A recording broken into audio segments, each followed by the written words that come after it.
Hello दोस्तों, study eco YouTube channel में आपका स्वागत है। वीकली करंट अफेयर की सीरीज में आज हम पढ़ेंगे 20 से लेकर 26 अप्रैल 2026 का करंट अफेयर, जिसमें गौरव कुमार गौरव सर की फुल पत्ती वाली क्लास में जो पिछले वीक में जो भी करंट अफेयर पढ़ाया है सर ने, उस करंट अफेयर का हम इस क्लास में रिविजन करेंगे। तो शुरुआत करते हैं अपने पहली क्वेश्चन की। बाकी ये लिखा हुआ है कि किस तारीख से लेकर किस तारीख तक का करंट अफेयर जो हम आज पढ़ेंगे। बात करें पहले क्वेश्चन की। पहला क्वेश्चन है, हाल ही में 1 अरब लोगों की जल सुरक्षा के लिए वाटर फॉरवर्ड पहल किसने शुरू की?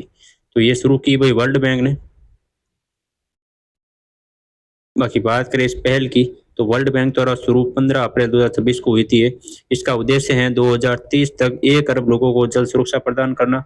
इसका जो नेतृत्व किया है वाटर फॉरवर्ड पहल का, वो विश्व बैंक के समूह के अध्यक्ष है जो अजय बंगा जी, उनके द्वारा किया गया है। और इनका टारगेट है सूखे और बाढ़ जैसे जलवायु जोखिमों से निपटना।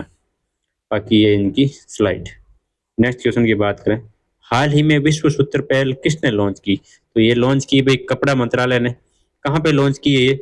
तो ये लॉन्च की है भाई जो हमारे जो चल रहा है 61 नंबर का फेमिना मिस इंडिया समारोह भुवनेश्वर उड़ीसा, वहां पे इसको लॉन्च किया गया था कपड़ा मंत्रालय भारत सरकार द्वारा। इसकी टैगलाइन है विश्व के लिए भारत की बुनाई। मतलब जो भारतीय हथकरघा है उनको विश्व स्तर पर बढ़ावा देना और आधुनिक फैशन अनुसार प्रस्तुत करना। इसका जो विकास है वो हथकरघा विकास आयोग और राष्ट्रीय फैशन प्रौद्योगिकी संस्थान निफ्ट द्वारा किया गया है, जिसमें लोकल फॉर ग्लोबल के दृष्टिकोण को बढ़ावा दिया जाएगा। और इसमें 5 एप्स पर जो है फोकस किया जाएगा। 5 एप मतलब farm to fibre to factory to fashion foreign. मतलब खेतों से आप फाइबर लेके आओ, उसको फैक्ट्री में पहुंचाओ, उससे आप फैशन बनाओ और फॉरेन में बेचो। बाकी ये पीआईबी की न्यूज है जिसमें मिस फेमिना इंडिया में विश्व सूत्र पहल को लॉन्च किया गया था। नेक्स्ट क्वेश्चन की बात करें, हाल ही में कैन बेतवा नदी जोड़ो परियोजना के विरोध में चित्ता आंदोलन कहाँ शुरू हुआ है? तो ये शुरू हुआ अभी मध्य प्रदेश में हुआ है। बात करें इस आंदोलन की, तो कैन बेतवा नदी जोड़ो परियोजना के विरोध में ये हुआ है, जिसमें आदिवासी महिलाएं जो है वो जिंदा शरीर के साथ चिता पर लेट के प्रतीकात्मक विरोध कर रही हैं। इनका कहना है कि जो ये कैन बेतवा नदी जोड़ो परियोजना है, इनके कारण इनका विस्थापन हो गया है, उनके जो अपर्याप्त मुआवजा दिया गया है और उनकी जो जमीन है वो जबरन अधिग्रहण या हड़प ली गई है। ये छतरपुर जिला मध्य प्रदेश में हो रहा है अभी आंदोलन। बाकी बात करें इस आंदोलन की, तो ये इनका फोटो है जिसमें ये विरोध कर रही है। बाकी इसमें एक कैन बेतवा लिंक परियोजना ये है क्या भाई? ये मध्य प्रदेश के 3 जिलों पन्ना, छतरपुर और टीकमगढ़ और उत्तर प्रदेश के 4 जिलों झांसी, बांदा, ललितपुर और महोबा, यहाँ पे शुरू हुई है परियोजना, जिसमें भारत की पहली राष्ट्रीय नदी जोड़ी परियोजना जो है वो कैन बेतवा लिंक परियोजना है। इनका टारगेट है, उद्देश्य है कि पन्ना टाइगर रिजर्व में कैन नदी के जो अतिरिक्त पानी है उनको 221 किलोमीटर लंबी नहर बनाकर यूपी की बेतवा नदी में स्थानांतरित करना। तो वहां पे क्यों स्थानांतरित कर रहे हैं? ताकि जो कैन नदी में जो बाढ़ आती है ना, उसको कंट्रोल किया जा सके और बेतवा नदी में जो है पानी का स्तर जो है नॉर्मल रख सके। इसमें जो है पन्ना टाइगर रिजर्व में एक जो कैन नदी है वहां पे 77 मीटर का ऊंचा बांध भी बनाया गया है, जिसमें 103 मेगावाट की जल विद्युत और 27 मेगावाट की सौर ऊर्जा का भी उत्पादन होगा। बाकी इस परियोजना को मैंने स्लाइड में बना के दे रखा है। शुरू कब हुई है, किनके अटल बिहारी वाजपेयी सरकार के समय ये शुरू हुई थी। 2005 में इस पे समझौते पर हस्ताक्षर हुए थे और 2007 में इसको पर्यावरण मंजूरी मिली थी। बाकी ये कहाँ पे है, ये उत्तर प्रदेश और मध्य प्रदेश की ये पूरा मैंने सिस्टम बना रखा है स्लाइड का, जिसमें यमुना नदी ये बह रही है, इसमें ये कैन बेतवा नदी इस तरफ निकल रही है और कैन नदी इस तरफ निकल रही है। बाकी ये पन्ना टाइगर तो यहाँ पे है जहाँ पे ये बांध बनाया जाएगा।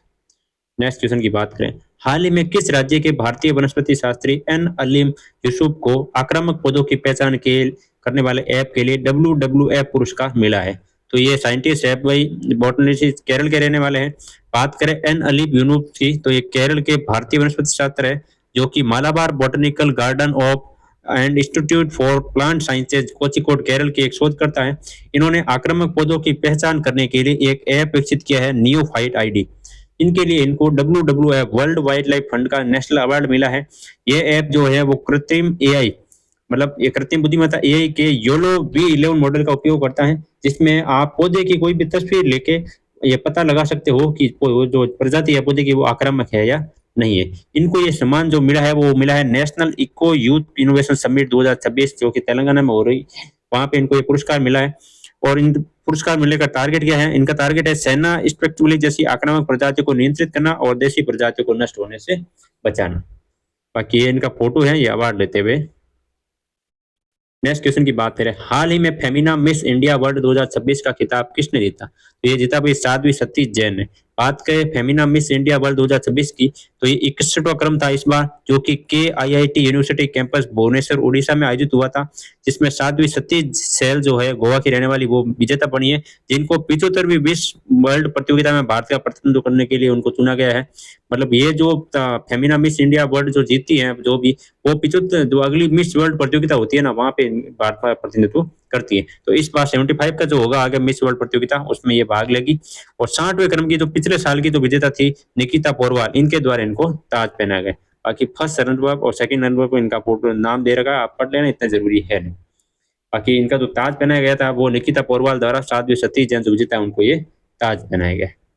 बात करें मिस वर्ल्ड भारतीय की, तो अब तक छह छह है मिस वर्ल्ड भारतीय, रीता फारिया, ऐश्वर्या रॉय, टाइना हेडन, युक्ता मुखी, प्रियंका चोपड़ा और मानुषी छिल्लर। लेटेस्ट जो है मानुषी छिल्लर 2017 में जो बनी, इनका नाम आप याद रखना। इसके अलावा मिस यूनिवर्स जो है वो अपने 3 है, एक तो सुष्मिता सेन 1994, लारा दत्ता 2000 और हरनाथ संधू 2021। ये लेटेस्ट जो है नरनाथ संधू है 2021 में जो बनी थी। नेक्स्ट क्वेश्चन की बात करें, हाल ही में Kankaria railway coaching depot Bharat का पहला जल तटस्थ डिपो बना है, इसका संबंध किससे है? तो ये अहमदाबाद का Kankaria railway station coaching depot है, ये भारत का पहला जल तटस्थ वाटर न्यूट्रल डिपो बना है। ये क्या होता है भाई, इसका मतलब है जो अपशिष्ट जल होता है ना, जो रेलवे स्टेशन जो काम लेते हैं उसका पुनर्चक्रण करना और पर्यावरण संरक्षण के लिए काम में लेना। मतलब उसी पानी को आप रिसाइकिल करके वापस यूज ले सकते हो। ये डिपो जो है प्रतिदिन 1.60 लाख लीटर पानी बचाएगा और उनको वापस पुनः प्रयोग करेगा। इसमें फाइटो मेडिटेशन तकनीक का उपयोग होता है, जिसमें पौधों की मदद से अपशिष्ट जल को प्राकृतिक रूप से शुद्ध किया जाता है। बाकी ये पीआईबी की स्लाइड है, जिसमें ये अहमदाबाद स्थित कांकरिया भारत का पहला जल तटस्थ कोचिंग डिपो बन गया है। नेक्स्ट क्वेश्चन की बात करें, हाल ही में मरीन स्पेशल प्लान लॉन्च करने वाला देश का पहला राज्य कौन सा है? तो ये बना है अभी ओडिशा। बात करें मरीन स्पेशल प्लान की, तो ये स्पेशल प्लान विज्ञान एवं प्रौद्योगिकी विभाग ओडिशा और national centre for coastal research जो पृथ्वी विज्ञान मंत्रालय के अंतर्गत आता है, इनके द्वारा समझौता हुआ है कि भाई हम भारत के जो राज्य है ओडिशा, उसमें ये शुरू करेंगे मरीन स्पेशल प्लान। इसमें भारत और नॉर्वे के बीच जो सतत महासागर प्रबंधन सहयोग होता है, जो कि 2019 से वो हुआ था, उसका ये हिस्सा है। इसके अंतर्गत ब्लू इकोनॉमी को बढ़ावा दिया जाएगा, समुद्र पारिस्थितिकी और जैव विविधता की रक्षा की जाएगी। इसमें जो इस मरीन स्पेशल प्लान में उड़ीसा की जो 574 किलोमीटर लंबे रूट की जो सीमा है, तट सीमा है, उसमें वैज्ञानिक आधारित डाटा जो मैपिंग होगी, वो उसमें मैपिंग का काम लेंगे कि मतलब कौन सी जो भी स्थान है वहां पे ब्लू इकोनॉमी को बढ़ावा देना है, कौन सी जो है टूरिज्म वगैरह को बढ़ावा देना। इस योजना का जो पहला चरण शुरू हुआ था ना, वो हुआ था पुडुचेरी और लक्षद्वीप में, आप याद रखना। उसके बाद जो राज्य की बात करें तो पहले नंबर पर ओडिशा है, और यूटी की बात करें वो तो पुडुचेरी और लक्षद्वीप में साथ में शुरू हुआ। नेक्स्ट क्वेश्चन की बात करें, बाकी ये स्लाइड है जिसमें समझौता हो रहा है। हाल ही में चर्चा में रही AICTE वानी 3.0 योजना का संबंध किससे? तो ये संबंध है भाई शिक्षा से। ये योजना है क्या भाई? तो इस योजना के तहत जो AICTE मतलब all India council for technical education है, इसके तहत तकनीकी शिक्षा में भारतीय भाषाओं को बढ़ावा दिया जाएगा, जिसमें 22 आधिकारिक भारतीय भाषा शामिल की गई है। इसके अंतर्गत AI, साइबर सुरक्षा, data science, quantum technology, space self defence जैसे 16 प्रमुख तकनीकी क्षेत्रों पर फोकस होगा, और इन्हीं क्षेत्रों पर जो भारतीय भाषा है वहां पे इनको शिक्षा दी जाएगी। बाकी ये स्लाइड है भारतीय भाषाओं में तकनीकी शिक्षा को बढ़ावा AICTE वानी योजना प्रारंभ। नेक्स्ट क्वेश्चन की बात करें, हाल ही में खासी और गारो को राज्य की आधिकारिक भाषाओं के तौर पर किसने मंजूरी दी है? तो आपको पता होगा मेघालय की 3 पहाड़ियां हैं, गारी, खासी, गारो और जयंतिया। इन तीनों पहाड़ियों पे जो ट्राइब रहती है, जो भाषा बोलती है खासी और गारो भाषा, उनको जो है मेघालय सरकार ने राज्य की आधिकारिक भाषाओं के तौर पर मंजूरी दे दी। तो ये मेघालय ने मंजूरी दी है। बात करें इनकी, तो खासी और गारो भाषा को आधिकारिक राज्य का दर्जा दिया गया है, किसके द्वारा? मेघालय कैबिनेट द्वारा 16 अप्रैल 2024 को मेघालय आधिकारिक भाषा अध्यादेश 2026 को मंजूरी दी गई है, जिसमें अंग्रेजी भाषा के साथ साथ राज्य की आधिकारिक भाषा का दर्जा दिया जाएगा। मतलब पहला यहाँ की आधिकारिक भाषा सिर्फ अंग्रेजी थी, अब अंग्रेजी के साथ साथ जो है वो गारो और खासी को भी दिया गया है दर्जा। इसमें सीएम जो कॉनरेड संगमा है, उन्होंने इस भाषा को 8वीं अनुसूची में शामिल करने की भी मांग की गई है। बाकी इस भाषा को आधिकारिक दर्जा मिलने के बाद होगा क्या? तो उन भाषा को बढ़ावा दिया जाएगा। जो भी गवर्नमेंट मतलब दस्तावेज वगैरह हो गए वो तीनों भाषाओं में अब जारी हो गए, और एग्जाम जो होगा स्टूडेंट का वो भी इन भाषाओं में लिया जा सकता है। बाकी ये स्लाइड है historical day for Meghalaya, Khasi and Garo recontinued as official language of state. Next question की बात करें, हाल ही में नासा और यूरोपीय space agency Rosalind Franklin rover को कहाँ लॉन्च करने की घोषणा की गई है? तो ये मंगल ग्रह पर लॉन्च कर रहे हैं भाई। बात करें रोजालिंड फ्रैंकलिन रोवर की, तो ये नासा और यूरोपीय स्पेस एजेंसी द्वारा 2028 में इसको लॉन्च किया जाएगा मंगल ग्रह पर जीवन की खोज करने के लिए। ये जो मिशन है ये मंगल के ऑक्सीमा प्लानम जो है वो वहां पे उतरेगा और स्पेसएक्स के फाल्कन 9 रॉकेट द्वारा इसको लॉन्च किया जाएगा। ये करेगा क्या भाई, ये मंगल ग्रह की सतह के 2 मीटर गहराई तक ड्रिल करके प्राचीन जीवन के संकेतों को खोजेगा। और इसके अलावा जो पिछले जो मंगल ग्रह पर नासा के जो है मतलब जो भेजे गए मिशन है वो एक तो परसेवरेंस रोवर और एक क्यूरियोसिटी रोवर, इन दोनों को भेजा गया था। अपने भारत की बात करें तो मंगल पर इसरो की बात करें तो मार्स ऑर्बिटर मिशन जो MOM कहते हैं वो मंगलयान फर्स्ट, वो 5 नवंबर 2017 को भेजा गया था जो कि PSLV-C25 से लॉन्च किया गया था। बाकी मैंने ये स्लाइड लिख बना ली है जिसमें NASA official approve support for ESA Rosalind Franklin Mars rover mission, जिसमें ये रोवर जो है वो 2 मीटर गहराई पर ड्रिल करेगा। बाकी भारत का ये मैंने मंगलयान का भी बना दिया है, इसमें ये मंगलयान कैसे पहुंचा, PSLV-C25 से द्वारा लॉन्च हुआ था, जिसमें 5 नवंबर 2013 को श्री हरिकोटा को लॉन्च किया गया था। नेक्स्ट क्वेश्चन की बात करें, हाल ही में डिजिटल घोटालों से बचने में मदद करने के लिए AI चैटबॉट अभय किसने लॉन्च किया? तो बात करें डिजिटल घोटालों से बचने के लिए लॉन्च किया है, क्या है AI चैटबॉट है अभय, लॉन्च किसने किया? CBI ने। आपको सीधा क्वेश्चन ये भी पूछ सकता है अभय क्या है, तो आपको याद रखना ये AI चैटबॉट है जो डिजिटल घोटालों से बचने में मदद करता है। बात करें इसको AI चैटबॉट अभय की, तो CBI केंद्रीय जांच ब्यूरो द्वारा इसको लॉन्च किया गया था, जो कि भारत के CJI है जस्टिस सूर्यकांत था, उनके द्वारा 22वें DP कोहली मेमोरियल लेक्चरल हुआ था, वहां पे इसको लॉन्च किया गया था। ये भी DP कोहली जो है ना, ये DP कोहली केंद्रीय जो जांच ब्यूरो है CBI उनके पहले हेड थे, तो इन्हीं की जो मतलब संस्थान है वहाँ मतलब लेक्चरल है, वहाँ मेमोरियल लेक्चर वहाँ पे इनको लॉन्च किया गया था। और CBI के नाम पर आने वाले जो फर्जी नोटिस होते हैं, ये डिजिटल अरेस्ट, साइबर धोखे जो लोगों को मिलते हैं उनको सत्यापित करना और पता लगाना कि ये ओरिजिनल है या नहीं, इसके लिए AI चैटबॉट अब लॉन्च हुआ है। बाकी ये स्लाइड है CBI anti frauds behaviour of digital arrest scam, ये आस्क अभय। नेक्स्ट क्वेश्चन की बात करें, हाल ही में भारत की पहली advance 3D semiconductor packaging unit की आधारशिला कहाँ रखी गई? तो ये रखी गई भाई ओडिशा में। बात करें इसकी, भारत की first advanced 3D semiconductor packaging unit है जो कि भुवनेश्वर ओडिशा में स्थापित की जाएगी। इसमें 2000 करोड़ का जो है निवेश दिया जाएगा, जिसमें AI 5G 6G और हाई परफॉर्मेंस कंप्यूटर के लिए चिप्स का निर्माण किया जाएगा, जो कि 3D ग्लास सॉल्यूशन जो USA की कंपनी है उसके द्वारा ये निर्माण किया जाएगा। इसके अंतर्गत 3D ग्लास सबस्टैंड तकनीक का भी उपयोग होगा। बाकी ये स्लाइड है India first advance 3D glass semiconductor for packaging unit Bhubaneswar Odisha. Next question की बात करें, हाल ही में T20I में भारत की सबसे ज्यादा रन बनाने वाली खिलाड़ी कौन बनी? तो लेटेस्ट बनी है भाई स्मृति मंदाना। इसके अलावा जो पिछली थी वो तो 3 जने थे, टोटल 3 जने हैं जो 4000 प्लस रन बनाए। एक तो स्मृति मंदाना 4244 रन सबसे ज्यादा, सेकंड पर रोहित शर्मा 4231 रन और थर्ड नंबर पर विराट कोहली जी 4188 रन। ये 3 ही क्रिकेटर है जो 4000 रन बना पाए अभी तक T20 में। बाकी स्लाइड है जिसमें स्मृति मंदाना पहले नंबर पर, रोहित शर्मा दूसरे नंबर पर, विराट कोहली तीसरे नंबर पर, एक हरमनप्रीत कौर है उनके 4000 तो नहीं है लेकिन चौथे नंबर पर है, और सूर्यकुमार यादव 5वें नंबर पर। नेक्स्ट क्वेश्चन की बात करें, हाल ही में प्रोफेसर MS स्वामीनाथन पुरस्कार 2026 से किसे सम्मानित किया गया? ये सम्मानित किया गया डॉक्टर CH श्रीनिवास को। प्रोफेसर M स्वामीनाथन पुरस्कार 2026 जो कि 13वें क्रम का है वो मिला है डॉक्टर CH श्रीनिवास राव को, जो कि भारतीय कृषि अनुसंधान संस्थान ICAR के निदेशक हैं। ये पुरस्कार उनको जलवायु अनुकूल खेती और प्राकृतिक संसाधन प्रबंधन के लिए दिया गया है, जो कि 19 अप्रैल 2026 को हैदराबाद में पूर्व उपराष्ट्रपति वेंकैया नायडू द्वारा दिया गया था। ये अवार्ड जो है वो सेवानिवृत्त ICAR कर्मचारी संघ और नुजू विडू सीड्स जो लिमिटेड है उनको द्वारा ये प्रदान किया जाता है। ये अवार्ड जो है वो डॉक्टर MS स्वामीनाथन की जन्म शताब्दी पर दिया जाता है, आप इसका भी ध्यान रखना। बाकी ये इनका फोटो है जिसमें ये अवार्ड दिया गया है गोल्ड मेडल के साथ, citizenship citizen prize of 2 lakh 2024-25 के लिए इनको ये अवार्ड दे रहे हैं। इसके अलावा अपने अब MS स्वामीनाथन की बात आ गई है तो हरित क्रांति के बारे में भी पढ़ लेते हैं। तो हरित क्रांति को जो भारत में लागू करने वाले थे ना, भारत के जो जनक हरित क्रांति वो है MS स्वामीनाथन।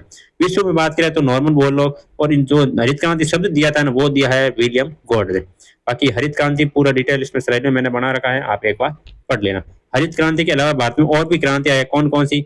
एक तो धूसर स्लेटी क्रांति है उर्वरक उत्पादन के लिए, गोल क्रांति आलू उत्पादन के लिए, इंद्रधनुषी क्रांति कृषि में सभी क्षेत्रों के लिए, लाल क्रांति मांस और टमाटर के लिए, गुलाबी क्रांति झींगा मछली और प्याज के लिए, हरित क्रांति अभी मैंने आपको पढ़ाया खाद्यान्न उत्पादन जिसमें गेहूं और चावल प्रमुख है उसके लिए, श्वेत क्रांति दूध के लिए जिसको ऑपरेशन फ्लड भी बोलते हैं हम, पीली क्रांति जो है तिलहन उत्पादन सूरज सरसों और सूरजमुखी के लिए, नीली क्रांति जो है मत्स्य पालन मछली पालन के लिए, और रजत क्रांति अंडा पोल्ट्री के लिए। एक लास्ट है सुनहरी क्रांति जो है फूल और शहद के लिए। ये प्रमुख भारत की क्रांति है, आप इसको भी एक बार साथ में देख लेना। नेक्स्ट क्वेश्चन की बात करें, हर्बल लाइफ इंडिया भारत का पहला प्लांट सेल फर्मेंटेशन उत्कृष्टता केंद्र कहाँ स्थापित करेगी?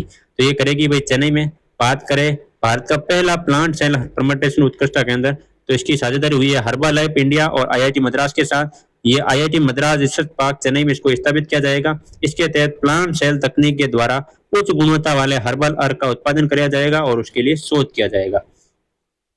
ये जो पूरा फर्मेंटेशन उत्कृष्टता केंद्र है वो Herbalife India CSR programme corporate सामाजिक उत्तरदायित्व के तहत वित्त पोषित है। मतलब खर्चा कौन करेगा? खर्चा करेगा Herbalife India CSR programme. बाकी ये इसकी स्लाइड है एमयू करते हुए समझौता करते हुए आईआईटी मद्रास के साथ। नेक्स्ट क्वेश्चन की बात करें, हाल ही में दिव्य भारत भारत की आत्मा की एक खिड़की नामक संकलन किसने लॉन्च किया? ये लॉन्च किया भाई नीति आयोग ने। ये है क्या भाई? ये 17 अप्रैल 2026 को नीति आयोग द्वारा लॉन्च हुआ है दिव्य भारत भारत की आत्मा की एक झांकी। इसमें भारत के जो विभिन्न पर्यटन परिदृश्य है उनको बढ़ावा देना, पर्यटन पारिस्थितिक तंत्र को मजबूत करना और देश में वर्ष भर पर्यटन स्थल के रूप में प्रस्तुत करना है। इसमें भारत के 28 राज्यों सहित 8 यूटी के लगभग 3000 प्लस जो पर्यटन स्थल है उसको शामिल किया गया था। उसके अंदर इसमें सांस्कृतिक विरासतों, त्योहारों और व्यंजनों का भी विवरण दिया गया है।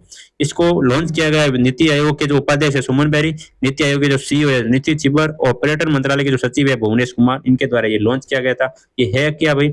ये एक बुक है Divya Bharat a window of the soul of India की। इस बुक में जो है भारत के जो 30 राज्य हैं 28 राज्य है और जो 8 यूटी है, इसके अंतर्गत जो भी पर्यटन स्थल होते हैं वहाँ की संस्कृति, वहाँ का खान पान, वहाँ टूरिज्म आपको कब जाना चाहिए वो सब डिटेल इसमें लिखा रहा है। ये बुक है, आप ले सकते हो, ले लेना, कभी घूमने का मन हो गया किस पे कहाँ पे जाना है वो इसमें लिखा हुआ।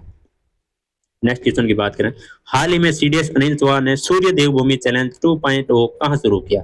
ये शुरू किया भाई उत्तराखंड में। ये है क्या भाई? तो ये है सूर्य देवभूमि चैलेंज 2.0। ये भारतीय सेना और उत्तराखंड पर्यटन विभाग द्वारा ये लॉन्च किया गया है, जिसमें 113 किलोमीटर लंबा जो है ट्रैकिंग कार्यक्रम है जो कि बद्रीनाथ धाम उत्तराखंड से सीडीएस अनिल चौहान द्वारा लॉन्च हुआ है। इसमें जो ये है क्या भाई? ये वाइब्रेट विलेज प्रोग्राम के तहत सीमांत गांव में पर्यटन विरासत संरक्षण और साहसी खेलों को बढ़ावा देने के लिए शुरू हुआ है। इसके अलावा ये सीडीएस जो अनिल चौहान जी है उनके द्वारा एक मणा गांव है, वो जो भारत का फर्स्ट गांव है, वहां पे एक सांस्कृतिक और विरासत संग्रहालय का भी शिलान्यास किया गया था।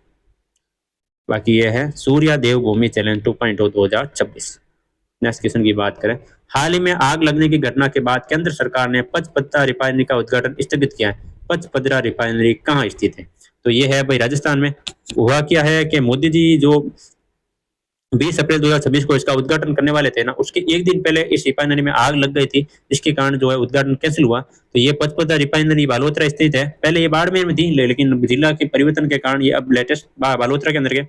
यहाँ पे ये रिफाइनरी है, ये भारत की पहली ग्रीनफील्ड इंटीग्रेटेड रिफाइनरी कम पेट्रोकेमिकल कॉम्प्लेक्स है। मतलब इस रिफाइनरी में आप पेट्रोल के साथ जो पेट्रोकेमिकल जो प्रोडक्ट बनते हैं वो भी इसमें साथ जो है बना सकते हो आप। ये साझेदारी है Hindustan petroleum corporation limited HPCL और राजस्थान सरकार की इसमें साझा रिम प्रोजेक्ट है ये, जिसमें 74% जो है एचपीसीएल का हिस्सा है और 26% जो है राजस्थान सरकार का हिस्सा है।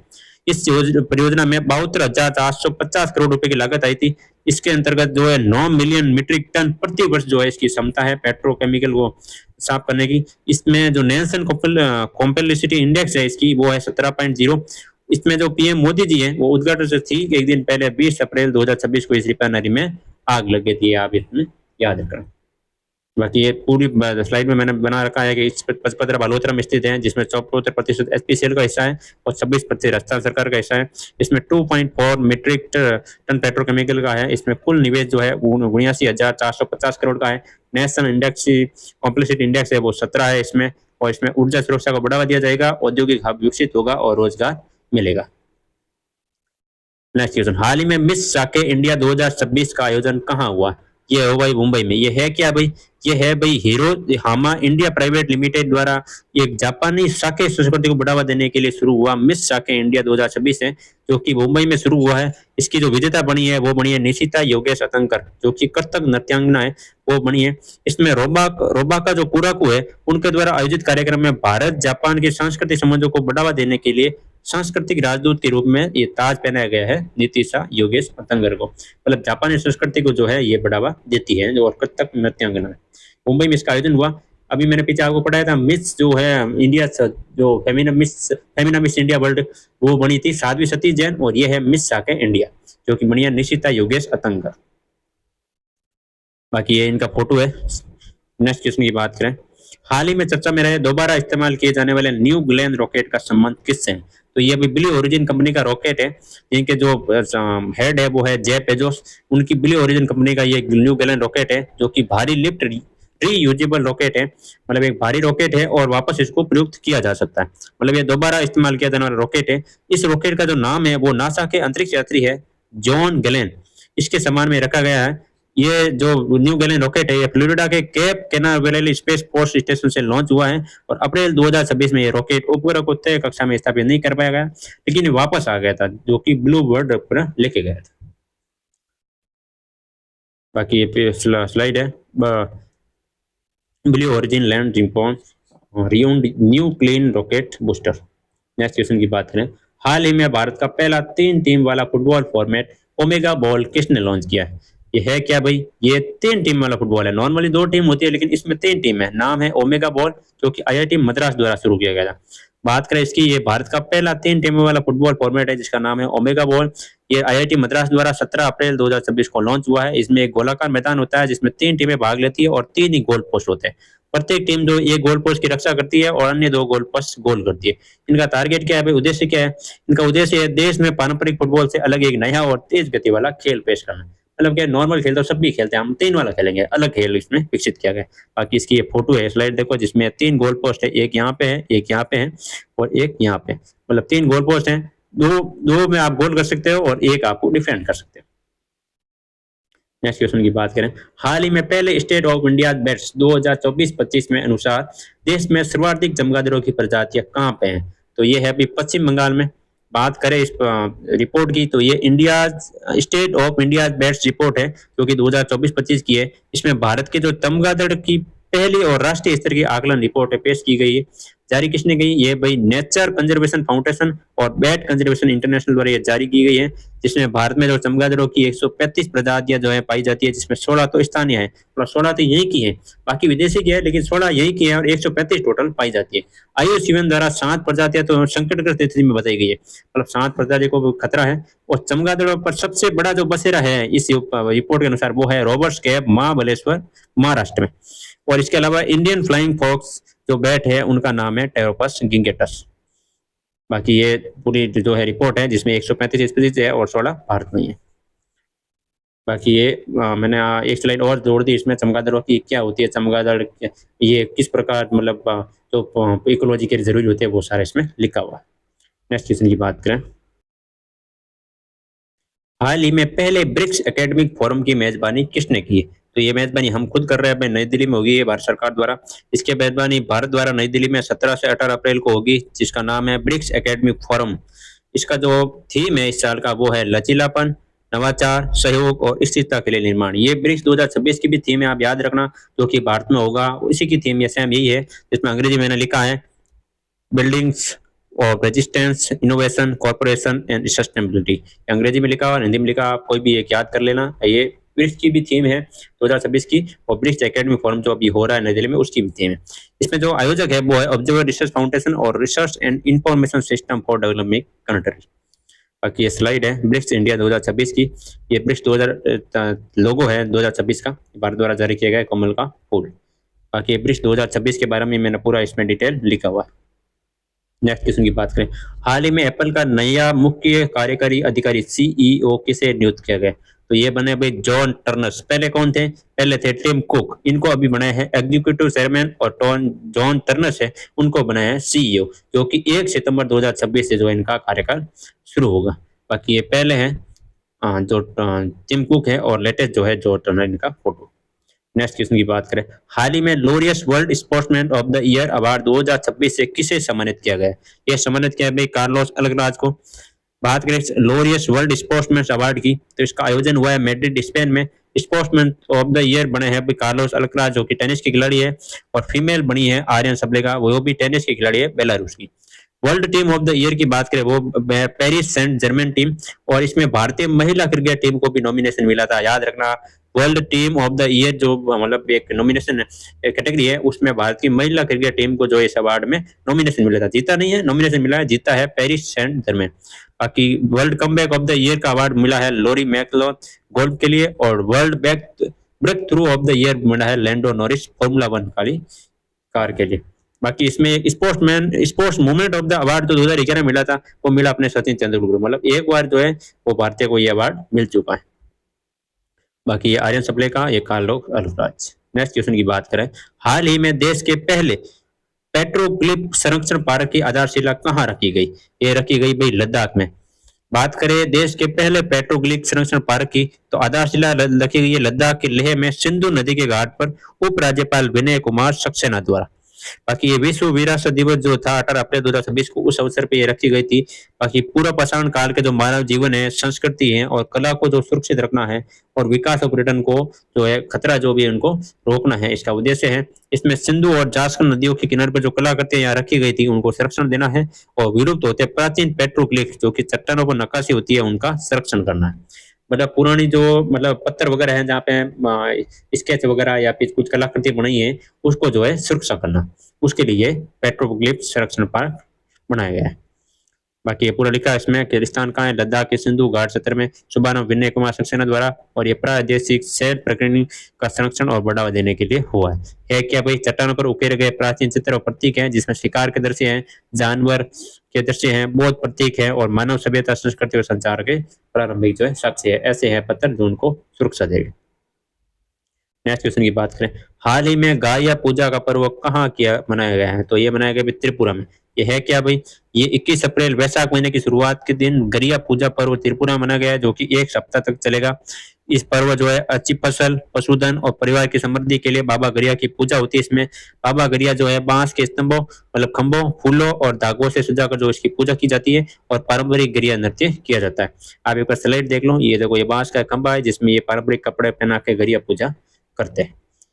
नेक्स्ट क्वेश्चन की बात करें, हाल ही में ब्राजील के दिग्गज खिलाड़ी ऑस्कर स्मिथ का 68 साल की उम्र में निधन हुआ है। इनका संबंध किससे चलते हैं? ये बास्केटबॉल के भाई पुराने खिलाड़ी है, इनका हाल ही में निधन हो गया है। कहाँ के है भाई? ये है ब्राजील के बास्केटबॉल के दिग्गज खिलाड़ी, जिनका नाम है ऑस्कर स्मिथ। इनका फोटो है। इनका 17 अप्रैल 2026 को 66 वर्ष की उम्र में निधन हो गया है। इनके उपनाम की बात करें तो इनको माओ दांता और होली हैंड के नाम से भी जाना जाता है। ये basketball of hall of fame 2013 में भी ये शामिल हो रखे हैं। नेक्स्ट क्वेश्चन की बात करें, प्रति वर्ष दुनिया भर में विश्व पृथ्वी दिवस कब मनाया गया? तो ये मनाया गया 22 अप्रैल को। बात करें इस दिवस की, तो ये 22 अप्रैल को मनाया गया था। इसकी जो मतलब मेन टैगलाइन है क्या है? ये पर्यावरण संरक्षण और पृथ्वी को बचाने के प्रति जागरूकता के लिए मनाया जाता है। इसकी इस साल की थीम है हमारी पृथ्वी हमारा ग्रह, मतलब आवर पावर आवर प्लेनेट। 21 अप्रैल को इसके अलावा एक वर्ल्ड क्रिएटिविटी इनोवेशन डे भी मनाया गया, ये भी आप नोट कर लेना। बाकी ये स्लाइड, एक 18वां राष्ट्रीय सिविल सेवा दिवस भी हुआ था, अभी मनाया गया था 21 अप्रैल को। कहाँ हुआ मनाया गया? विज्ञान भवन जो है नई दिल्ली में, वहां पे जो मुख्य अतिथि थे उपराष्ट्रपति संजी जगदीप धनखड़ जी, उनके द्वारा ये मनाया की शुरुआत हुई है।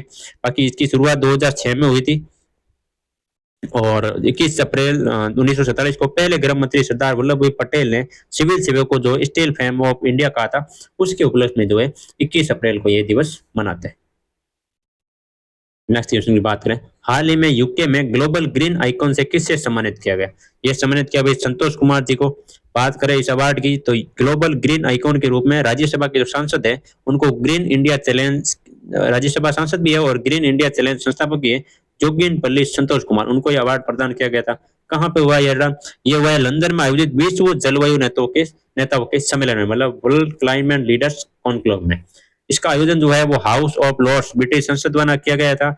ये अवार्ड जो इनको जमीनी स्तर पर बड़े पैमाने पर वृक्षारोपण के लिए दिया गया है। इनकी जो बुक्स है वो है वृक्षम वंदनम और किंग्स ऑफ फैशन। इसके अलावा एक नाम आप याद रखना, सयानी गुप्ता, ये एक एक्टर है, इनको हार्वर्ड साउथ एशियन एसोसिएशन द्वारा south Asian person of the year 2026 से भी इनको सम्मानित किया गया है।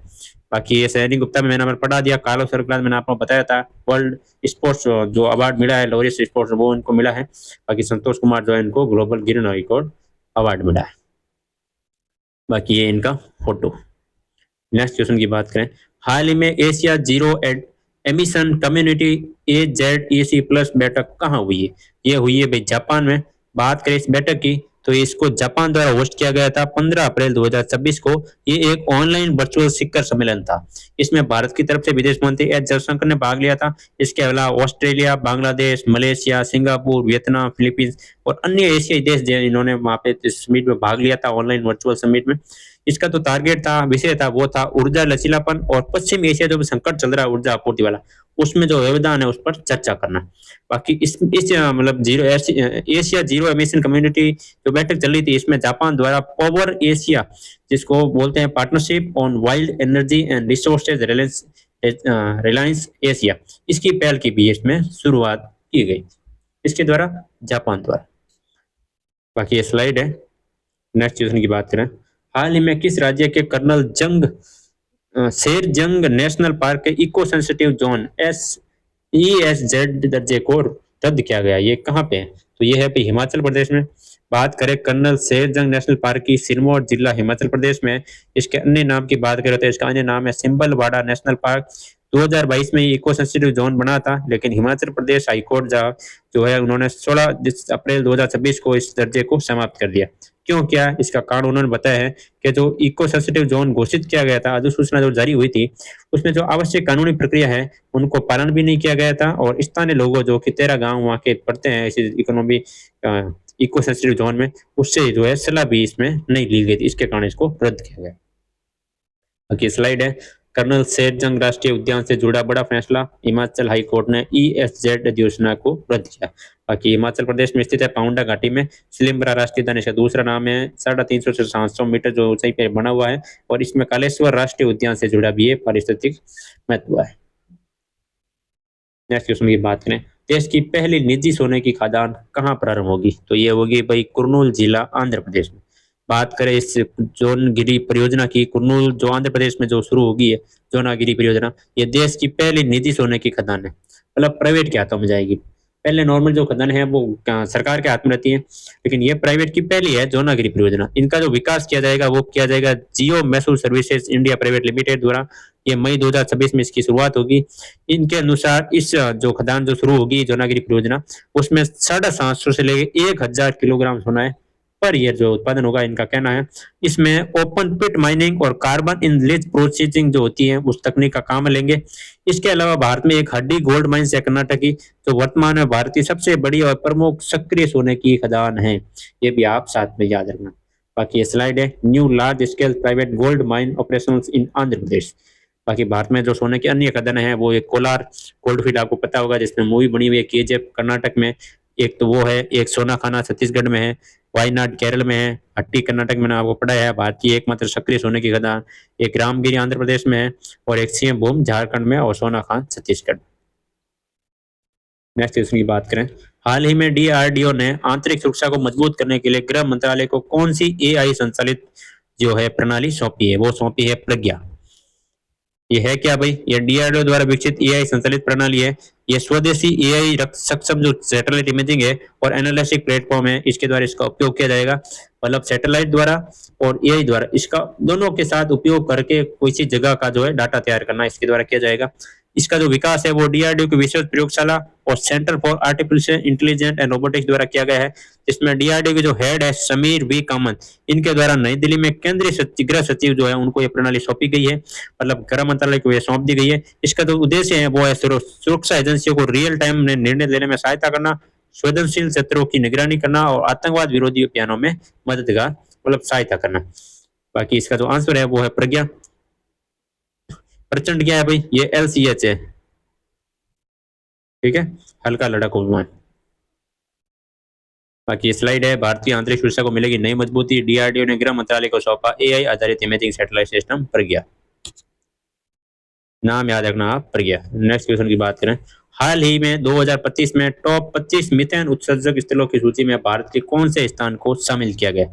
मतलब जो भारत के जो कचरा वाले स्थान है ना, जो टॉप जो है बहुत ज्यादा मीथेन उत्सर्जन करते हैं पूरे वर्ल्ड में, उसमें टॉप 25 में 2 स्थान अपने भारत के आए हैं कचरे के मामले में। एक तो हैदराबाद का जवाहर नगर और एक है मुंबई का जो है कांजूर मार्ग, दोनों जो है इसमें शामिल किए गए।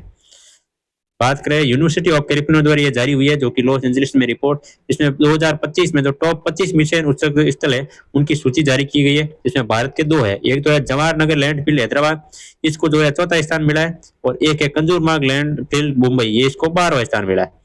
इसके अलावा ये मीथेन एक शक्तिशाली और उष्मा अवशोषक गैस है, मतलब कार्बन जो डाइऑक्साइड है उससे 86 गुना अधिक जो घातक है ना वो है मीथेन गैस। मतलब कार्बन डाइऑक्साइड से 86 गुना ज्यादा जो है वो गर्मी पैदा करती है मीथेन गैस।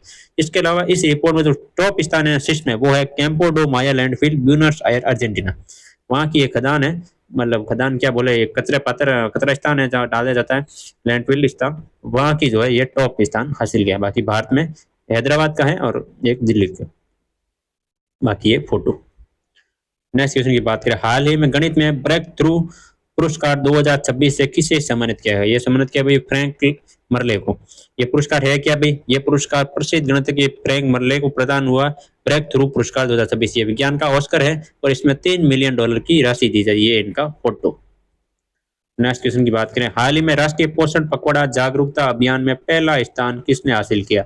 ये हासिल किया भाई अहिल्या नगर ने। ये है कहाँ भाई अहिल्या नगर? तो ये अहिल्या नगर है भाई महाराष्ट्र में। 8वां राष्ट्रीय पोषण सप्ताह पखवाड़ा जो चल रहा है अभी 9 से 23 अप्रैल को, इसमें ये पहला स्थान प्राप्त किया है अहिल्या नगर जिले को।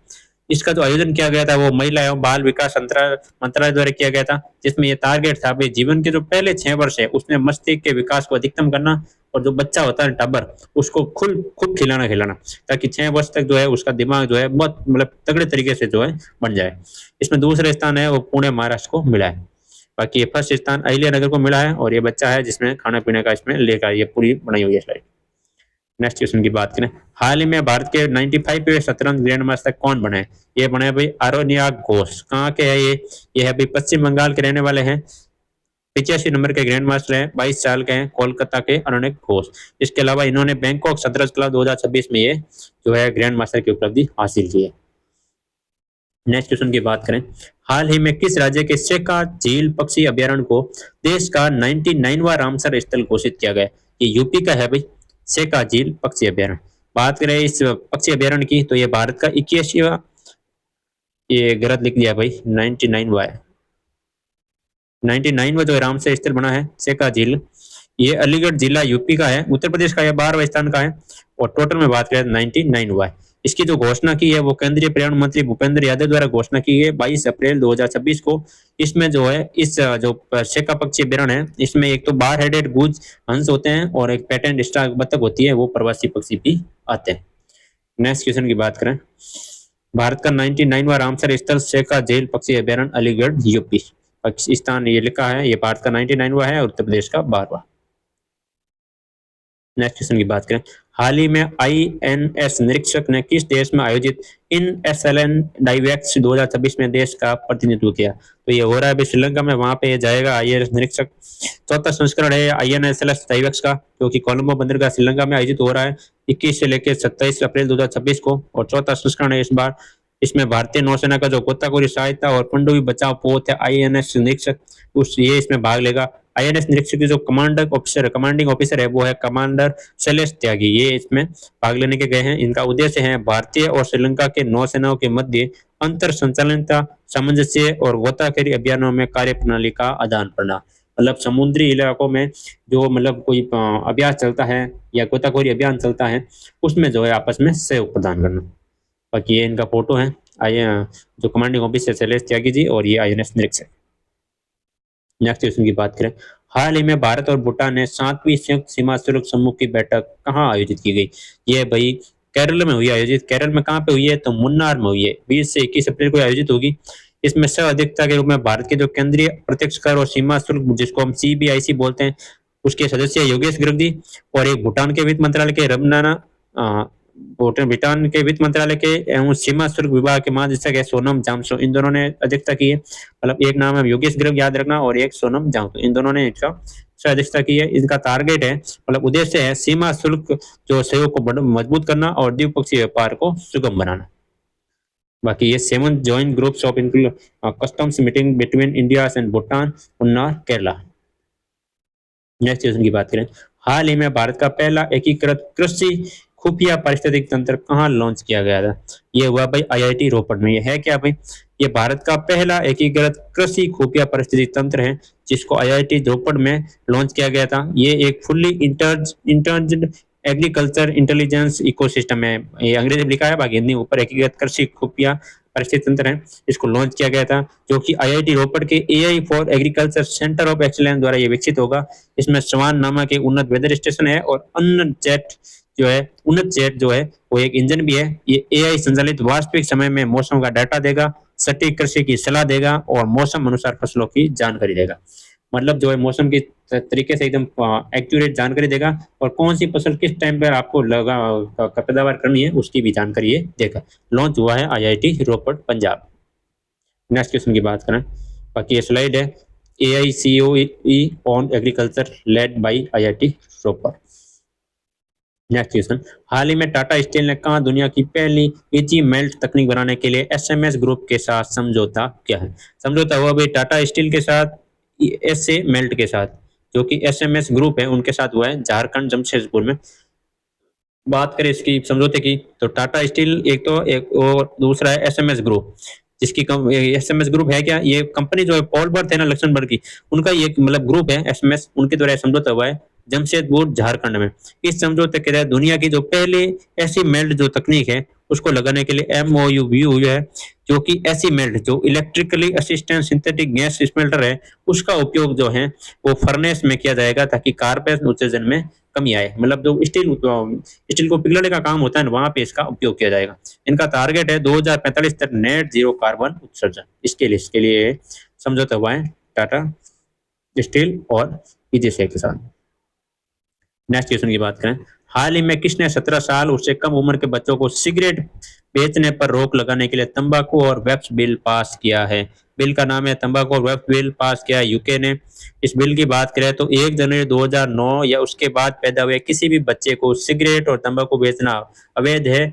इसके अंतर्गत ई सिगरेट जो वेप्स होती है, पैकेजिंग होती है और मार्केटिंग है, उसको विनियमित किया जाएगा और इसके खिलाफ सख्त जो है प्रावधान किया जाएगा। इसके अलावा इसमें एक 18 साल से कम उम्र पर लाइफ टाइम स्मोकिंग बैन लगाने का भी कहा गया है, जो कि यूके ब्रिटेन में ये लागू हुआ है। बाकी स्लाइड है UK ends smoking for future generation. Next question की बात करें, हाल ही में केंद्रीय मंत्री श्री CR पाटिल ने कौन से भारत अंतर्राष्ट्रीय जल सप्ताह का शुभारंभ किया है? तो ये 90 नंबर का शुभारंभ किया है। ये है क्या भाई? 90 नंबर का 9 नंबर का भारत अंतर्राष्ट्रीय जल सप्ताह 2026 है, जिसका शुभारंभ केंद्रीय जल शक्ति मंत्री CR पाटिल द्वारा किया गया। इसकी इस साल की थीम है जलवायु अनुकूल जल प्रबंधन। बाकी इस साल की जो थीम है वो है जलवायु अनुकूल जल प्रबंधन, मतलब क्लाइमेट रेजिस्टेंट वाटर मैनेजमेंट। मतलब जलवायु अनुकूल जो है पानी का जो है आप जल का उपयोग करो। ये 22 से 26 सितंबर 2026 को भारत मंडपम नई दिल्ली में आयोजन हुआ था इसका। बाकी ये स्लाइड है 90 भारत अंतर्राष्ट्रीय जल सप्ताह 2026 का शुभारंभ श्री CR पाटिल, माननीय जल शक्ति मंत्रालय, भारत सरकार द्वारा।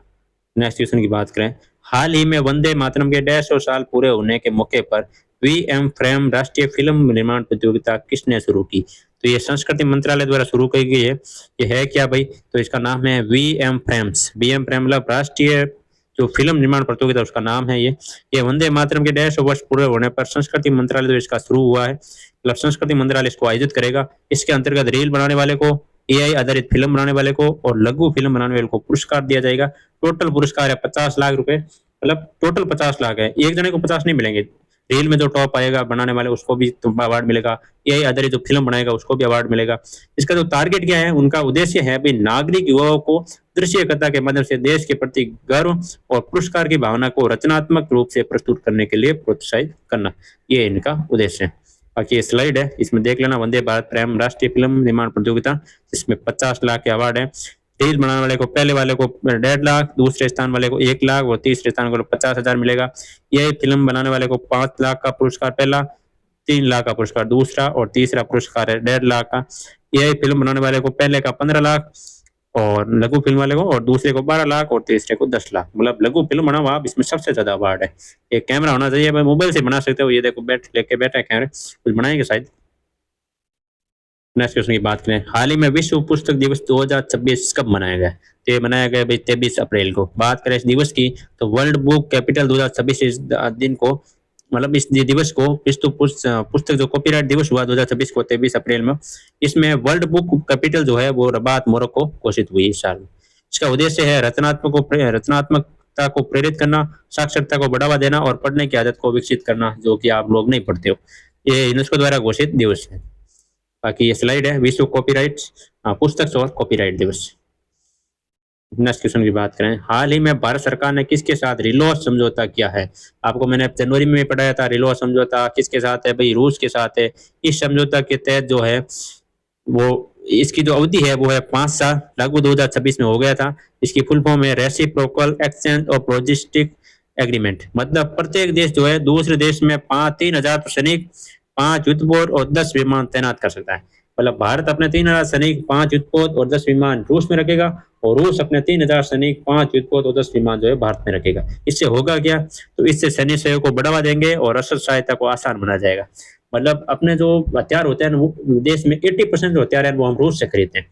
तो इसके तहत क्या है, हमें कुछ हथियार में कमी आ जाए या कुछ जो भी सर्विस वगैरह करनी है हथियार की, या कुछ इफेक्ट वगैरह आता है, तो हमें रूस भेजना पड़ता है। इससे होगा क्या कि एक तो आवागमन का खर्चा, भेजो लेके आओ वगैरह वगैरह, टाइम पूरा खोटी हो जाए। तो इसके तहत जो है वो, इस रिलोज एग्रीमेंट के तहत हम जो मैन्युफैक्चरिंग होगी ना, वो हम भारत में सीख लेंगे इससे। ये भी इनका टारगेट है। बाकी ये पूरी डिटेल इसमें मैं अलग से लिख दी है, आप एक बार पढ़ लेना। नेक्स्ट क्वेश्चन की बात करें, हाल ही में 114वां सुवारी महोत्सव 2026 कहाँ आयोजित हुआ? क्या आयोजित हुआ भाई? असम में। बात करें इस उत्सव की, इसका मुख्य आकर्षक है, इसमें हाथी दौड़ हुई थी, हाथियों की लड़ाई भी हुई थी, घुड़ दौड़ हुई थी, और एक भी नृत्य भी आयोजित हुआ। ये खेती और कृषि की समृद्धि का पर्व है, जो कि सांस्कृतिक विरासत का भी जश्न है। बोको कामरूप जिला असम में ये आयोजित हुआ है।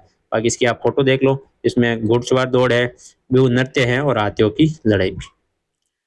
एक देश का पहला हब सिटी ड्रोन जो है, मतलब डिलीवरी ट्रायल हुआ था, जो कि फिडेक्स और आईआईटी मद्रास द्वारा बेंगलुरु में हुआ था। ये भी आप याद रखना साथ में। इसके अलावा भारत जापान पहली रणनीतिक वार्ता हुई है मुंबई में, ये भी आप याद रखना। इसके अलावा एक उत्तर क्षेत्रीय कृषि सम्मेलन हुआ है लखनऊ में, वो भी आप एक बार नोट कर लेना। एक श्रेया शांतनु मुजुमदार मुंबई की रहने वाली एक लड़की है भाई। उस लड़की ने 15वें यूरोपीय गर्ल्स मैथमेटिक्स ओलंपियाड फ्रांस में जो हुआ, वहां पे गोल्ड जीता है। ये गोल्ड जीतने वाली पहली भारतीय छात्रा है। आप नाम याद रखना, श्रेया शांतनु मुजुमदार, जो कि मुंबई की है। इन्होंने गोल्ड जीता है फ्रांस में। नेक्स्ट क्वेश्चन की बात करें, चौथा भारत अफ्रीका फोरम शिखर सम्मेलन कहाँ आयोजित होगा? यह होगा भाई नई दिल्ली में। कब होगा भाई?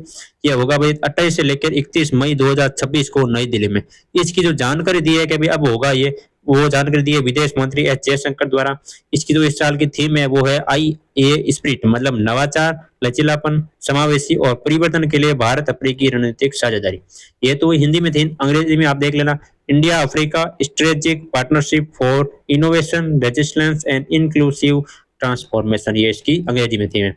इसके अलावा ये जो भारत अफ्रीका फोरम शिखर सम्मेलन इस बार तो चौथा है 2025 में।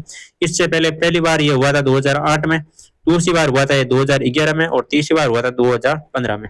ये बीच में क्यों नहीं हुआ भाई? बीच में कोविड के कारण जो है, मतलब रुकावट आ गई थी वगैरह, कुछ प्रॉब्लम हुई थी, इसलिए हुआ नहीं था। लेकिन वापस ये इस साल हो, 10 साल बाद में वापस 2026 में हो रहा है, चौथे कारण। बाकी India Africa forum summit IAFS 2026। Next question की बात करें, हाल ही में आरबीआई की केंद्रीकृत भुगतान प्रणाली में शामिल होने वाली पहली फिनटेक कंपनी कौन सी है? तो यह है पे पॉइंट इंडिया, याद रखना आप। बाकी पे पॉइंट इंडिया लिमिटेड की बात करें तो आरबीआई के केंद्रीकृत भुगतान प्रणाली में शामिल होने वाली पहली निजी फिनटेक कंपनी है, जो कि आरटीजीएस मतलब रियल टाइम ग्रॉस सेटलमेंट, एक NEFT national electronic fund transfer, और आईएफएससी कोड, ये तीनों जो है एक बैंक को ही मिलता है। लेकिन इस अग्रीमेंट के तहत ये तीनों जो है वो महत्वपूर्ण भुगतान इंफ्रास्ट्रक्चर का उपयोग करने के लिए पारंपरिक बैंकों पर निर्भर कम होना पड़ेगा, और तीनों जो है ये मतलब इस पे पॉइंट इंडिया को भी मिल गया। कौन कौन सी? एक तो आरटीजीएस, एनईएफटी और आईएफएससी कोड, ये तीनों जो है वो इस पे पॉइंट इंडिया को भी मिल गया। किसके द्वारा? आरबीआई द्वारा। और आरबीआई के साथ इसका एक करंट अकाउंट भी ओपन होगा। बाकी ये स्लाइड है, Pay Point India becomes the first fintech to join RBI central payment system. Next question की बात करें, हाल ही में भारत ने सार्क करेंसी स्वैप फ्रेमवर्क के तहत किस देश के लिए 30 अरब रुपए की पहली निकासी मंजूर की है? तो ये की अभी मालदीव के साथ। बात करें इसकी मतलब सार्क करेंसी स्वैप फ्रेमवर्क की, तो इसके तहत भारत ने मालदीव को 30 अरब रुपए मतलब 3,000 करोड़ रुपए की पहली निकासी को मंजूर दी है। मतलब भारत ने जो है 30 अरब रुपए जो है मतलब 3,000 करोड़ रुपए है वो मालदीव को जो है ट्रांसफर कर दिया, मतलब पैसा दे दिया उन्होंने। ये भारत की नेबरहुड फर्स्ट नीति के तहत आर्थिक सहायता है, मतलब पड़ोसी को जो है सहायता देना, वो इस नीति का हिस्सा है। इनका टारगेट है, उद्देश्य है कि मालदीव की जो वित्तीय प्रवृत्ति बदलता है और आर्थिक जो स्थिरता है वो खराब ही है उसमें सहायता करना। इसके अलावा सर की बात आ गई है तो आप बात नोट कर लो, इसकी फुल फॉर्म है South Asia association for regional cooperation. इसकी जो स्थापना हुई है वो 8 दिसंबर 1985 को ढाका में हुई है और इसका मुख्यालय है काठमांडू। बाकी ये स्लाइड है, South Asia association for regional corporation SAARC, इसमें अफगानिस्तान, बांग्लादेश, भूटान, इंडिया, नेपाल, मालदीव, पाकिस्तान और श्रीलंका आते हैं। मतलब भारत के टोटल पड़ोसी देश। मैप के शुरू में आपको लिख के बता दिया स्लाइड में, और ये नाम लिख के भी इसको बता दिए। बाकी ये स्लाइड है, India has approved the first withdrawal of 30 lakh billion for Maldives under the SAARC currency swap framework. Next question की बात करें, हाल ही में भारत ने सार्क करेंसी स्वैप फ्रेमवर्क के तहत किस देश के लिए 30 अरब की, ये क्वेश्चन भी रिपीट हो गया, नहीं क्वेश्चन रिपीट नहीं हुआ, क्वेश्चन गलत हो गया भाई, ये गलत सब गया क्वेश्चन। बाकी क्वेश्चन ये था, बाकी इसमें एक्सप्लेनेशन दिया हुआ देख लेना कि यूएस आर्मी वॉर कॉलेज के इंटरनेशनल हॉल ऑफ फेम में शामिल होने वाले जो भारतीय बने हैं वो बने हैं जनरल उपेंद्र द्विवेदी। बाकी ये उपलब्धि प्राप्त करने वाले तीसरे भारतीय हैं सेना प्रमुख, पहले है जनरल वीके सिंह और सेकंड है जनरल विक्रम सिंह। बाकी क्वेश्चन गलत दिखा है, आप क्वेश्चन में मत जाना, ऑप्शन मैंने सही लिखे एकदम, लेकिन क्वेश्चन जो है वापस रिपीट हो गया मेरे हिसाब से, तो इसके लिए मैं समझ चाहता हूँ। लेकिन ये क्वेश्चन सही नहीं है, एक्सप्रेशन सही है, आप एक्सप्रेशन एक बार ढंग से देख लेना। बाकी पीपीटी लगी वो भी सही है, जिसमें जनरल उपेंद्र द्विवेदी है उनको ये हॉल ऑफ फेम में शामिल करने के लिए जो है वो सम्मानित कर रहे हैं। नेक्स्ट क्वेश्चन की बात करें, हाल ही में राष्ट्रीय पंचायती राज दिवस 2026 कब मनाया गया? ये मनाया गया अभी 24 अप्रैल को। ये इसी दिन क्यों मनाते हैं? क्योंकि इसी दिन 73वां जो संविधान संशोधन था पंचायती राज अधिनियम के तहत 1993 को ये लागू हुआ था, इसीलिए 24 अप्रैल को ये दिवस मनाते हैं। इसका जो आयोजन है वो पंचायती राज मंत्रालय द्वारा भारत सरकार के विज्ञान भवन नई दिल्ली में आयोजित हुआ है। इसका जो उद्देश्य है वो है ग्रामीण स्थानीय स्वशासन को मजबूत करना, और इस अवसर पर जो है वो एक तो पंचायत उन्नति सूचकांक 2.0 रिपोर्ट और एक मेरी पंचायत मेरी धरोहर पर 3 पुस्तकों का विमोचन हुआ, ये भी आप बात में याद रखना। बाकी ये पूरी डिटेल इसमें ले रखी है कि 24 अप्रैल को मनाया जाता है। 2010 में इसकी शुरुआत हुई थी, जो कि 73 संविधान संशोधन 1992 की जो याद दिलाता है। इसका मुख्य उद्देश्य है गांव स्तर पर लोकतंत्र को मजबूत करना। हाल ही में किस रोग के इलाज के लिए पहली जीन थेरेपी ओटारमेनी को मंजूरी मिली है? ये है क्या भाई? ये एक जीन थेरेपी है जो कि आनुवंशिक बहरेपन के लिए मतलब है जिम्मेदार। बाकी बात करें ओटामेरी की, तो ये पहली जीन थेरेपी है जिसको यूएस खाद्य एवं औषधि प्रशासन जो एफडीए है उसके द्वारा मंजूरी मिली है। ये एक ओटीओएफ जीन मतलब ओटाफेरेलिन जीन है जो कि आनुवंशिक बहरेपन मतलब इनहेरिटेड डिफनेस या हेयरिंग लॉस के लिए जिम्मेदार है। इसको जो विकास किया है ना वैक्सीन मतलब जीन थेरेपी का, वो किया है रिजनॉन फार्मास्यूटिक द्वारा, ठीक है। बाकी यूएस जो खाद्य औषधि प्रशासन है इनके द्वारा इसको मंजूरी मिल गई। बाकी स्लाइड है पूरी, FDA approve first gene therapy for genetic sharing. Next question की बात करें, हाल ही में एवरीडे ने भारतीय पहली अल्कलाइन बैटरी यूनिट कहाँ शुरू की? अल्कलाइन मतलब सारी बैटरी, जो हम अपने सेल वगैरह यूज लेते हैं ना, छोटे छोटे सेल आते हैं, मतलब आप रिमोट में लेते हो या मतलब बच्चे जो गाड़ियां वगैरह खिलौने खेलते हैं उसमें आप डालने के लिए यूज लेते हो, वो वाली फैक्ट्री बनी है। कहाँ बनी है? जम्मू कश्मीर में। ये एवरीडे ने भारत की पहली अल्कलाइन बैटरी यूनिट शुरू की है जम्मू कश्मीर में। इसका उद्घाटन जो है उपराज्यपाल मनोज सिन्हा ने किया है, जिसमें 200 करोड़ का जो है निवेश किया जाएगा। इसके तहत घरेलू उत्पादन को बढ़ावा मिलेगा और उच्च प्रदर्शन वाली अल्कलाइन बैटरियों का निर्यात को कम किया जाएगा ताकि ये भारत में ही बन सके। बाकी ये फोटो है, everyday give me power give me rate. Next question की बात करें, हाल ही में यूपीएससी उत्तीर्ण करने वालों के लिए सीएम इंस्पायर योजना किसने शुरू की है? ये शुरू की भाई मेघालय ने। क्यों शुरू की है? तो इनका कहना है कि भाई यूपीएससी की तैयारी करने वाले युवाओं के लिए प्रीलिम पास करने पर 50,000 दिए जाएंगे और मेंस पास करने के लिए 1 लाख दिए जाएंगे। इनका उद्देश्य है यूपीएससी परीक्षा में राज्य का प्रतिनिधित्व बढ़ाना। क्योंकि जो 2013 हुआ है, 2013 की यूपीएससी के बाद मेघालय से कोई भी आईएएस अफसर नहीं बना है। इसके लिए जो है वहाँ के सीएम थे कॉनरेड संगमा, उनके द्वारा ये सीएम इंस्पायर योजना शुरू की गई है, जो कि मेघालय द्वारा की गई। नेक्स्ट क्वेश्चन की बात करें, बाकी स्लाइड है, मेघालय सीएम इंस्पायर स्कीम के तहत यूपीएससी प्रीलिम पास करने वाले को 50,000, मेंस पास करने वालों को 1 लाख की सहायता मिलेगी। नेक्स्ट क्वेश्चन की बात करें, हाल ही में किस राज्य के धार को सेफ सिटीज प्रोजेक्ट में शामिल किया गया है? धार कहाँ पे? धार है एमपी में। इनको ये सेफ सिटीज में शामिल किया गया है। इसके तहत 5 साल की अवधि के लिए 10 करोड़ रुपए मिलेंगे। इस 10 करोड़ रुपए में जो है महिला सुरक्षा के लिए काम किया जाएगा, मतलब पेट्रोलिंग यूनिट बनाई जाएगी, कैमरे लगाए जाएंगे, सेफ्टी के लिए कुछ जो है काम जो है किया जाएगा। इसमें महिला सुरक्षा को बढ़ावा देना और सार्वजनिक स्थानों को सुरक्षित करना शामिल किया गया है। इसके तहत जो है निर्भया फंड के तहत केंद्रीय गृह मंत्रालय की जो प्रमुख पहल है, उसके तहत तो 10 करोड़ रुपए मिलेंगे। इस परियोजना में जो है राज्य का अनुपात जो है वो 60 है, मतलब केंद्र का 60 है और राज्य का 40 है, मतलब केंद्र राज्य का अनुपात है 60-40। बाकी safe cities project improving women. Next question की बात करें, हाल ही में अफ्रीका के किस देश में महाराजा रणजीत सिंह की प्रतिमा का अनावरण किया गया है? ये क्या भाई? मलावी देश में। अफ्रीका का देश है मलावी, वहां पे हुआ है। तो अफ्रीकी देश मलावी में महाराजा रणजीत सिंह की प्रतिमा का अनावरण हुआ है। इनके वास्तुकार है नरेश कुमावत और ब्लेंटाइन शहर सिख गुरुद्वार में वैसाखी के अवसर पर ये 13 अप्रैल 2026 को इसका अनावरण हुआ है। बाकी ये इनका फोटो। नेक्स्ट क्वेश्चन की बात करें, एक तुर्की देश है, इसने 15 साल से कम उम्र के बच्चों को सोशल मीडिया इस्तेमाल पर बैन लगाने वाला बिल पास किया है। इसके अलावा आपको पता होगा Indonesia, UK, France, Spain, Italy, सब ने जो है बैन लगाया है। अब लेटेस्ट 2 देश है वो तुर्की। इसके अलावा श्रीकांत वेलामती एक आदमी है जो कि नेस्कॉम जो है इनके चेयरमैन नियुक्त हुए। इसके अलावा एक प्रोजेक्ट है बीआरओ का, प्रोजेक्ट दंतक। इस प्रोजेक्ट का जो है 66वां स्थापना दिवस आयोजित हुआ था थिम्पू भूटान में 24 अप्रैल को। ये भी आप याद रखना। ये प्रोजेक्ट दंतक है क्या भाई? तो 24 अप्रैल 1961 को भूटान के तीसरे राजा और प्रधानमंत्री जवाहरलाल नेहरू द्वारा ये समझौता हुआ है। इसके तहत जो है इस प्रोजेक्ट के तहत भूटान के जो प्रमुख राजमार्ग है, प्रमुख हवाई अड्डे हैं, इसके अलावा दूरस्थ क्षेत्रों में जो स्कूल है, अस्पताल है, उनका निर्माण जो है वो बॉर्डर जो है बीआरओ द्वारा किया जाएगा, बॉर्डर रोड ऑर्गेनाइजेशन द्वारा। चलो भाई, अपनी हो गई है क्लास खत्म। तो इस क्लास को आप लाइक करें, जरूर शेयर करें और सब्सक्राइब करें ताकि आपको टाइम टाइम नोटिफिकेशन मिलता रहे। आपको यह क्लास कैसे लगी आप कमेंट में जरूर बताएं।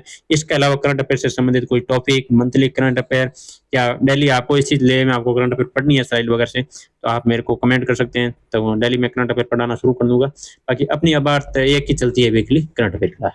Thank you so much.